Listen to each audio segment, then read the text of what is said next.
বড়দেরকে আগে মুক্ত করা হয়, কেন বড়দেরকে আগে জামিন দেওয়া হয়, আর যারা নিরীহ জনসাধারণ তাদের বেলায় কেন জামিন দেওয়া হয় না? সংগ্রামী সাথী বন্ধুগণ, আমার কাছে প্রায় ফোন আসেন, বিভিন্ন সংস্থার লোকেরা আমাদেরকে ফোন নিয়ে বিভিন্ন ভাবে কারার করতে চায়। আমি আজকে এই জাতীয় প্রেক্ষাপটে বাইতুল মোকাররমের অন্তর্গত থেকে দায়িত্বহীন কণ্ঠে ঘোষণা করছে, বৈষম্যহীন কারামুক্তি আন্দোলন একটি অরাজনৈতিক মানবাধিকার ও সেবামূলক সংগঠন, তাকে বিভিন্ন খাতে ত্যাগ লাগানোর কোন সুযোগ নাই।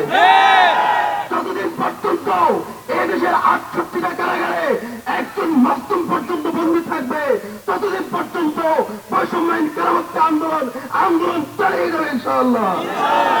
সংগ্রামী ছাত্র বন্ধুগণ, আপনারা জানেন আজকের এই বিক্ষোভ সমাবেশ আয়োজন করা হয়েছে বিশেষ করে দীর্ঘ 11 বছর যাবৎ মিথ্যা মামলায় উদ্দেশ্যমূলক ভাবে হাসিনার তৈরি করা, হাসিনার কুকুরদের তৈরি করা মামলায় অন্ধকার কুটিরে আবদ্ধ শফিউর রহমান ফারাবী সহ নিরপরাধ আরো মজলুম ওলামায়ে কেরাম, আমিরুল ইসলাম, জিকুল্লাহ সহ আরো যারা আছে তাদের মুক্তি সহ দাবি আদায় করার লক্ষ্যে আজকে এই সমাবেশ আহ্বান করা হয়েছে।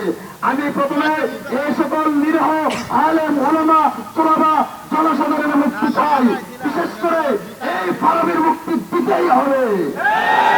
যদি ফারাবীর মুক্তি না দেওয়া হয় এবং তার অবৈধ ভুয়া মিথ্যা মামলায় তার যাবজ্জীবন বহাল রাখা হয়, তবে এই ফারাবী কেন্দ্রিক আন্দোলন এবং আন্দোলনের রূপ নেবে, যা বাংলাদেশে নতুন বিপ্লবের সূচনা হবে ইনশাআল্লাহ।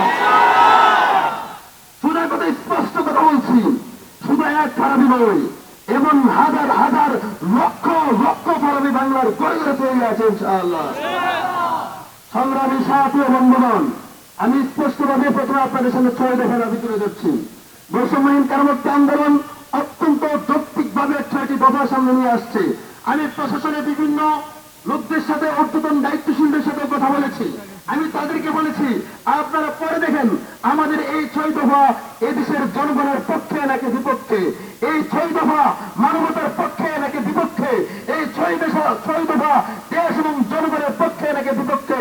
অনেকেই পড়েছে, তারা বলেছে এগুলো বাস্তবায়ন হওয়া দরকার। আমরা সরাসরি দেখে এসেছি জেলখানার ভিতরে যে পরিমাণ বৈষম্য চলে, জেলখানার ভিতরে 5টা মার্ডার করেছে এমন আসামি পুরা জেলখানায় ঘুরে বেড়াচ্ছে।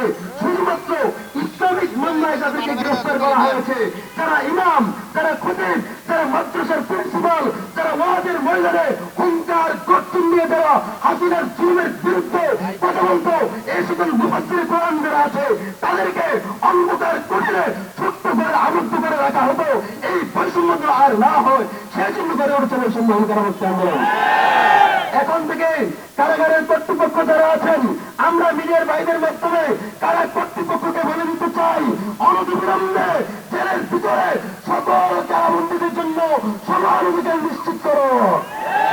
কি আশ্চর্য ব্যাপার, কি দুঃখের ব্যাপার, সাধারণ কারাবন্দীরা সপ্তাহে একবার পরিবারের সাথে কথা বলতে পারে, সপ্তাহে একবার সাক্ষাৎ করতে পারে।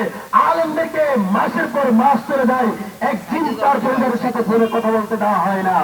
অন্যদেরকে সপ্তাহে একবার ফোনে কথা বলার সুযোগ দেওয়া হয়, আলেমদেরকে কথা বলার সুযোগ দেওয়া হয় না।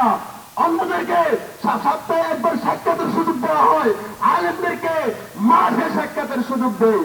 অন্যদেরকে ঘন্টার ঘন্টা সাক্ষাতের সুযোগ দেয়, আলেমদেরকে মাত্র 10 মিনিট কথা বলার সুযোগ দেয়। এই যে বৈষম্য চলছে, তারা সারা জেলখানায় ঘুরে বেড়াতে পারে, ওলামায়ে কেরাম ঘুরতে পারে না।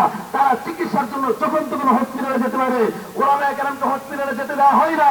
তারা খাবার খাওয়ার জন্য, নিজস্ব প্রয়োজন পূরণের জন্য যখন তখন ক্যান্টিনে যেতে পারে, ওলামায়ে কেরামকে ক্যান্টিনে যেতে দেওয়া হয় না।